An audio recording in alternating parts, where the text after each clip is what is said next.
Hi, and welcome. I'm Megan Neal with Just Your Decor here in Southern California. And today I'm going to show you how to transform a nondescript, plain, salvaged wood frame with a old world chippy finish, what I'm calling from drab to fab. I don't know about you, but I believe that layered crusty finishes with multiple colors and tones in kind of monochromatic shades can add such a nice touch to almost any room, whether your decor is beachy coastal, modern farmhouse, maybe even contemporary or traditional, where you kind of want to introduce just a little element of something less formal or less perfect. Like a lot of you who refinish and restore pieces, whether they're pieces that you've inherited, family heirlooms, stuff you've picked up at an estate sale or a thrift store, or simply pieces that you own that are functional and work really well from a standpoint of functionality, but they really don't fit the style and look you're going for in your current decor. So when I'm dealing with these existing pieces, I always have to deal with the existing finish in some way. And what I love about Amy Howard at Holmes Products is that they don't require you to prime, sand, or strip that original layer of finish from the product before you start painting. All you need to do is give it a quick cleaning with Amy's Clean Slate, let it dry for 10 minutes, set it aside for 10 minutes, and you're good to go. However, when I study a lot of authentic old world antiques that have the layers of paint that have weathered and peeled over the centuries, what you're finding at the base is the original material, which is raw wood, that's peeking through. And that wood, I think, adds warmth and dimension at the base that can't be achieved with paint alone. And since my business is to rescue and restore existing pieces, I rarely have the luxury of working with a raw wood base. So here was my challenge. How do I get that base of a warm pine or oak look without sanding or, worse yet, stripping the finish? And even if I did spend that time and effort going through that process, how do I even know that the base coat is going to be something that's workable? It might not even work. So I started with an old wood frame salvage from the garage of a seller's home. And it wasn't a particularly exciting piece, as I mentioned. Not a lot of detail, very plain, not like the usual carved surfaces that I tend to gravitate towards. But I cleaned it up with some Clean Slate and I painted it with the one-step paint. I used a combination of the Serengeti Gray and the Linen one-step. You don't necessarily have to use these exact colors, but I would start with Amy Howard's one-step as your base here and do it in kind of a grayish color. So now, true confession. I have a lot of years of experience painting, refinishing, and restoring furniture. I am not so experienced at videotaping myself. So I started out this process and showing you my project without pressing the record button. And so today we're going to start with a small sample piece of wood that I did the beginning stages on, and then we'll pick up from there on my actual frame. So I did coat this with the one-step paint, the grayish one-step paint, and now I'm going to use Amy's gel stain in English Walnut. Shake it up or stir it really well, and just apply it with a chip brush, because I want to make sure that I keep a little extra texture in this. So I'm just using a chip brush. The older the better. One that's really grungy is just perfectly fine. And I'm just going to apply one coat. Dip it in offload it and apply it.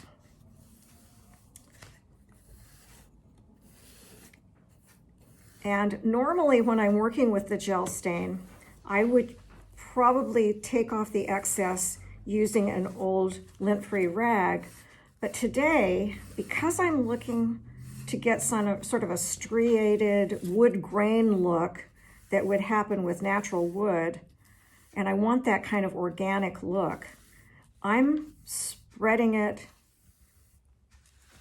and I'm going to take off a little of the excess with another dry chip brush so that I can still keep some variation in the color and the tone, and try to create it so that it looks like it was real wood. Remember, we have paint underneath this. This is no longer a raw wood sample board. So you can see it has kind of that striated, natural look, like an organic wood grain. See how it's turning out? I'm really happy with this. I want to point out that Amy's has this gel stain also in a color called Pine. I didn't happen to have it on hand, so rather than wait for it to come in, I went ahead and used the English Walnut. I think it's turning out pretty well. But if you were going for a more authentic Gustavian or Swedish look, or something with a pine base or light oak, I would try that color in the pine and just see if that works just as well. I haven't done it yet, but this is going to be my base, and I'm going to use this when we go to the next step, where you see after the stain is dried, we'll move forward using the actual project piece, which was the old world frame. Now we've got the gel, English Walnut gel stain has dried, and I'm ready to go on to my next step, which is Amy's magic potion called Cracked Patina. So it comes in a jar, shake it up really well, and then I'm pouring some off into a plastic container, just to show you. You can look at it. It's kind of a thick consistency.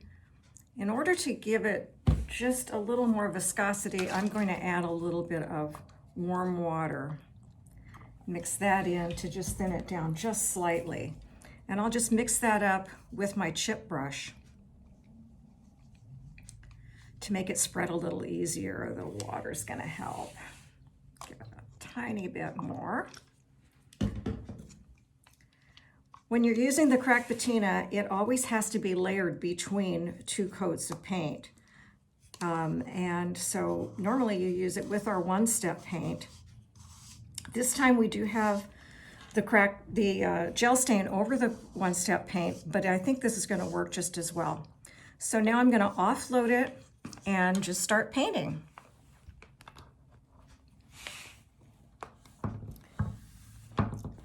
When it goes on, it stays shiny, so you can see where you've painted it.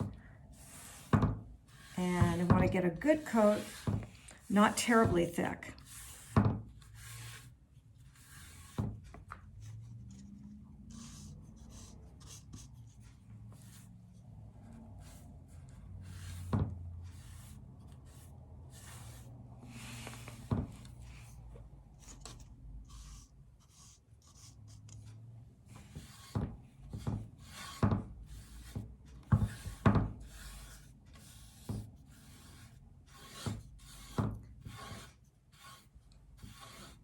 Amy calls this the Oreo cookie process, because this Cracked Patina is kind of like the frosting in the middle of an Oreo cookie. You have to have your base on either side of it of a one-step paint. So this goes on really easily. Doesn't take a whole lot of skill, which is great for those of us who enjoy painting more than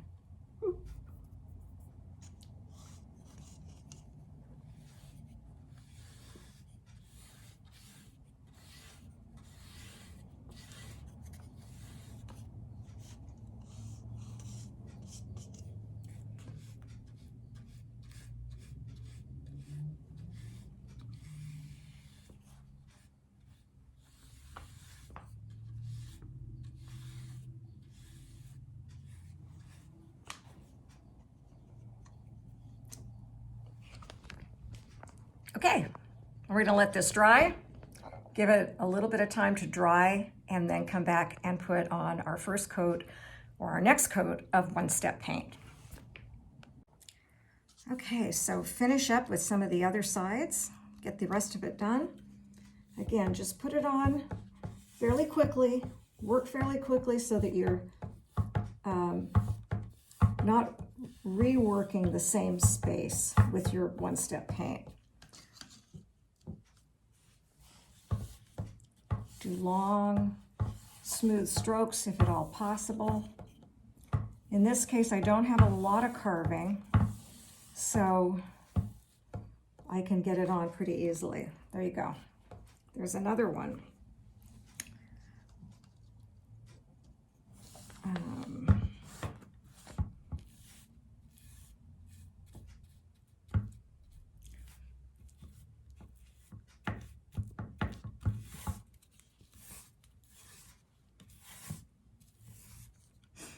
Now, while that's processing, this side is processing, I'm painting this side because I do have to let it set up for just a minute before I start pulling it away. Using either, you can pull it away with a brush. I prefer to use my hands. I think I get a little more control. And it's kind of fun. Okay. So while I'm waiting for this to get a little bit dry, so once again, this part is drying, it's cracking, it's just beginning to crack. I want to wait until it's gotten a little bit drier before and done its thing before I start pulling it away. You don't want to pull it away until it's had its chance to actually do its job of cracking.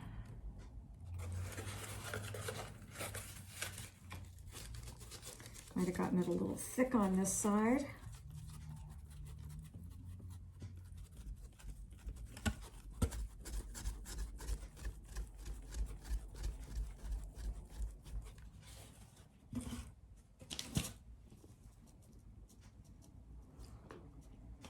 Okay, so now I can see at an angle that this is becoming a little more matte. It has dried down enough to have done some of the cracking on its own. And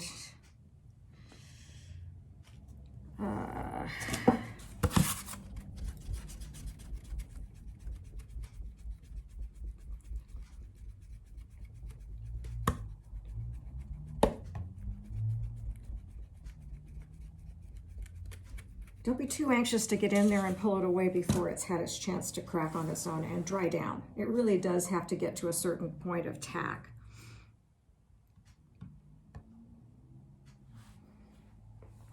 Okay.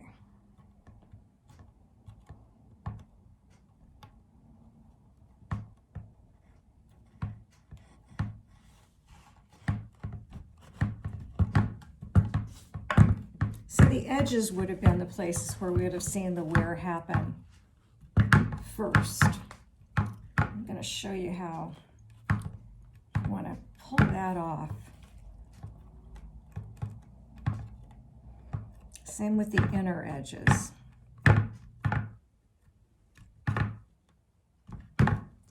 Once again, I got paint on my hands.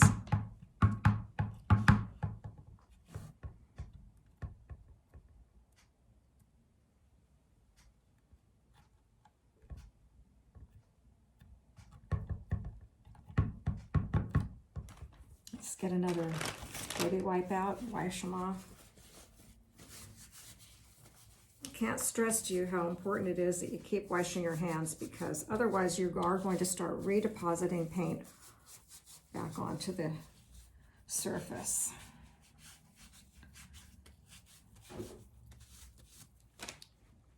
You don't want to do that.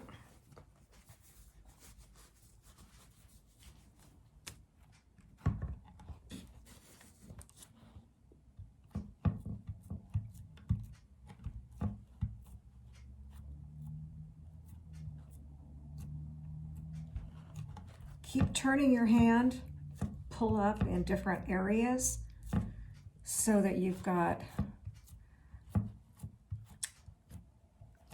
a nice variation in distressing.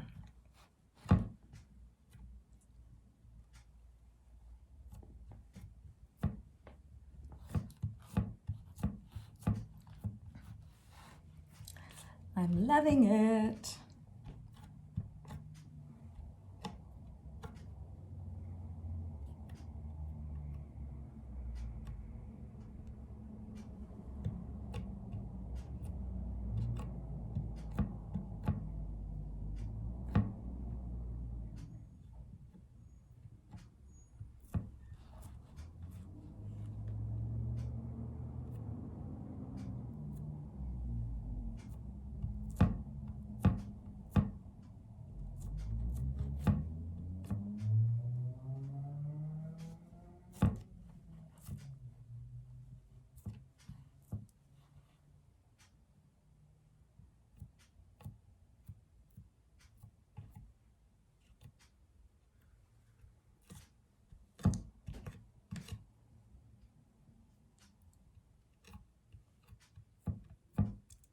Work quickly, because after it dries, you're done. You really can't get any more off. Okay, so now this side looks like it has pretty well dried. I'm going to use this to fan it a little bit, speed up the process. The crackling is happening, and it's gotten down to a less shiny fixture.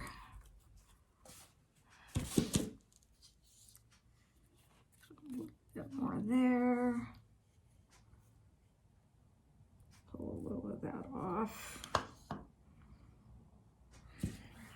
You can use a rag also, and I'm going to use a rag on this part just because I think I got the paint on a little too thick there. Okay, and maybe here too. But I want to let this dry enough where it's gotten down to its start. So as you can see, this is just a really pretty chippy look. When I'm all done, I'll probably take this to my local mirror and glass company and have them put in a mirror to fit. And I'll have a nice chippy farmhouse looking mirror.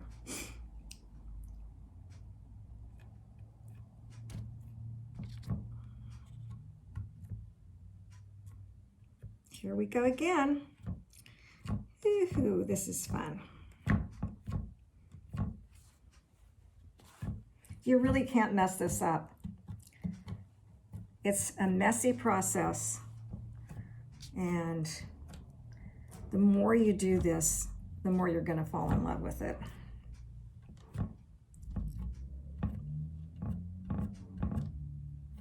might actually want this to become, now I am getting a little more than I had planned, but that's okay because I'm going to be putting another coat over this, and if I've exposed too much of the wood, it won't matter, because when I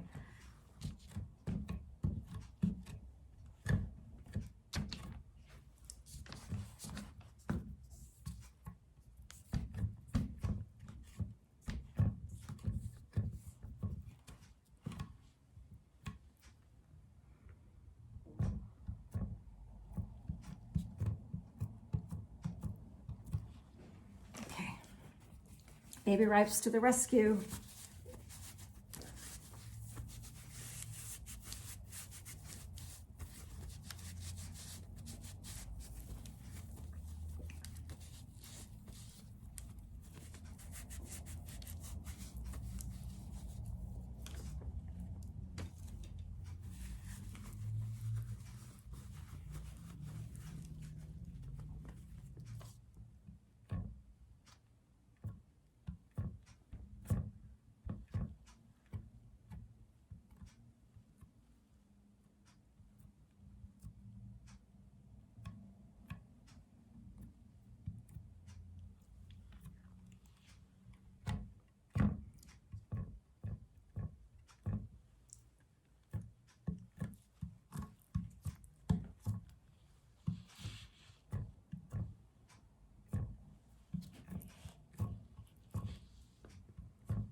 You want to use a pressing and lifting motion when you're pulling it away.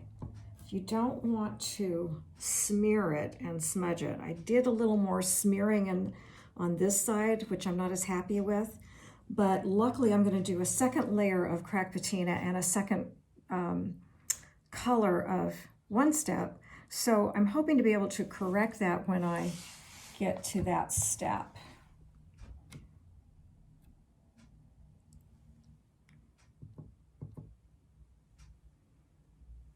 Okay, I think we've pretty much done.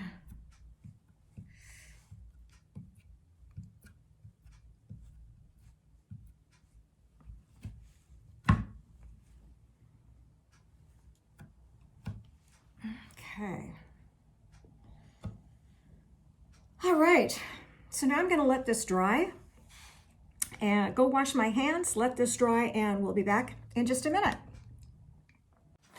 Okay, so the second layer of frosting in our double Oreo cookie, the Cracked Patina second layer, is now pretty much dry. There's a few little places that are a little tacky, but I'm not going to worry about that. We'll start over here where it's all dry. And I've poured some Bauhaus Buff One Step paint into a container just so I don't contaminate the rest of the can. And I'm going to grab another chip brush and apply it.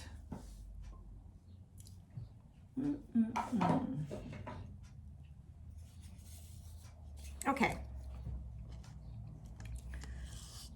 Going to offload, and starting at one end, I'm going to just do, once again, the long strokes. Try not to go over it too many times, as I just did. Really was probably not the way to do it. But I'm going to just do one side at a time, so I have time to let it crack and do its magic, and also lift it away.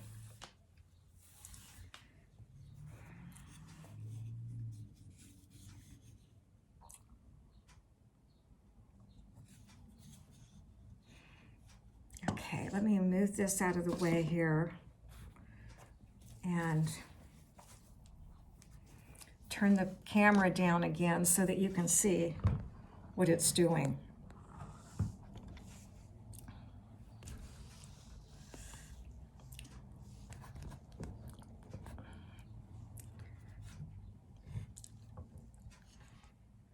And I'll show you here how it's cracking. See how it's cracking again in another reaction with that Cracked Patina.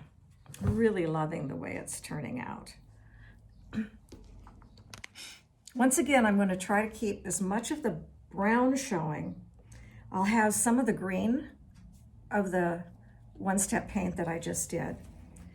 I'll have a layer of this white, and then we're also going to be showing a layer, the base layer of our wood look. So it's starting to dry. It's getting less shiny as it's drying and cracking. I'm going to go ahead and put my white on another section so that it'll be ready when I'm done pulling this off. Try not to get it too heavy.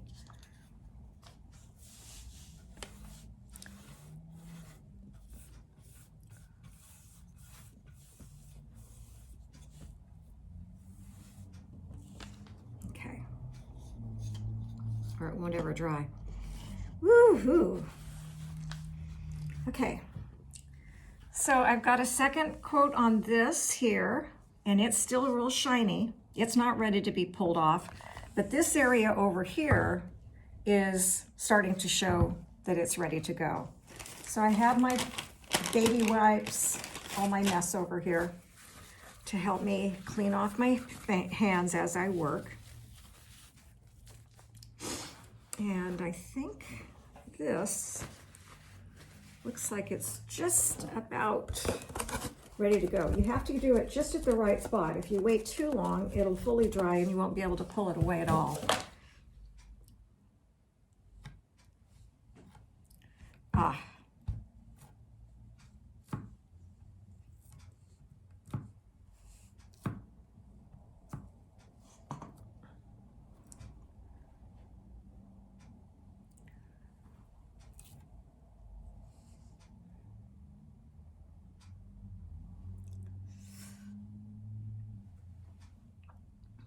Give it a little more time.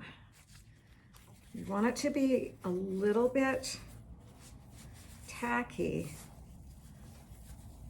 but not real wet.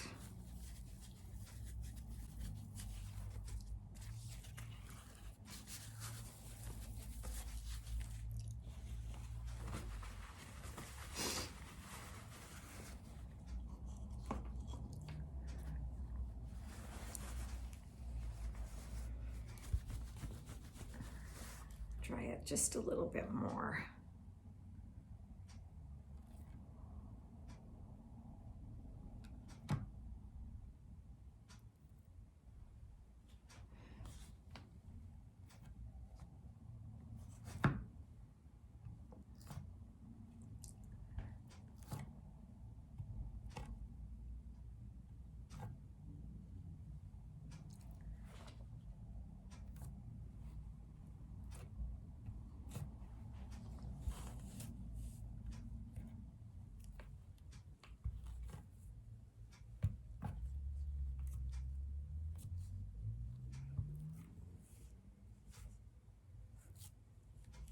You do have to keep working.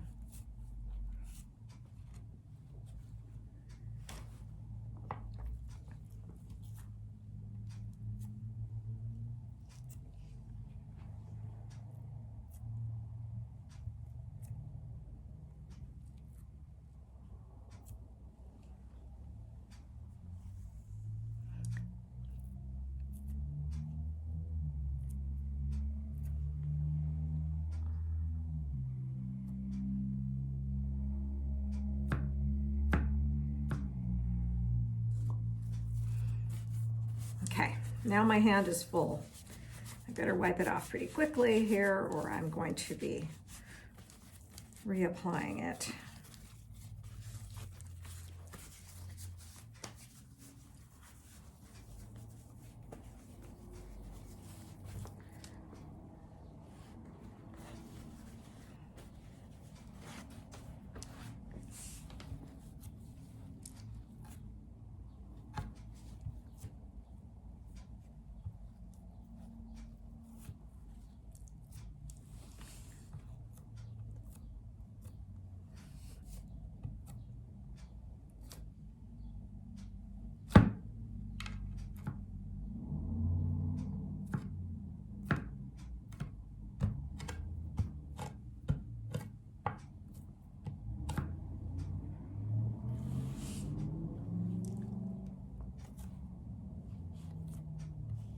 Oh my gosh.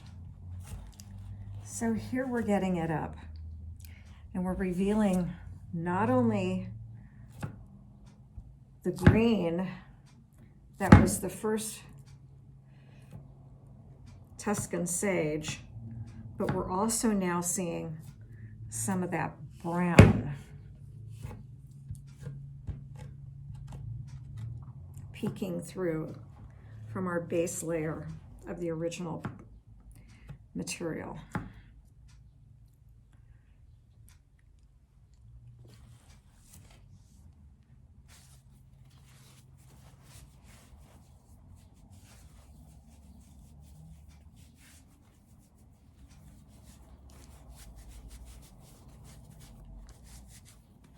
I think instead of baby wipes next time I'm going to use a damp rag. Matter of fact, I'm going to try that right now. Just get a wet rag.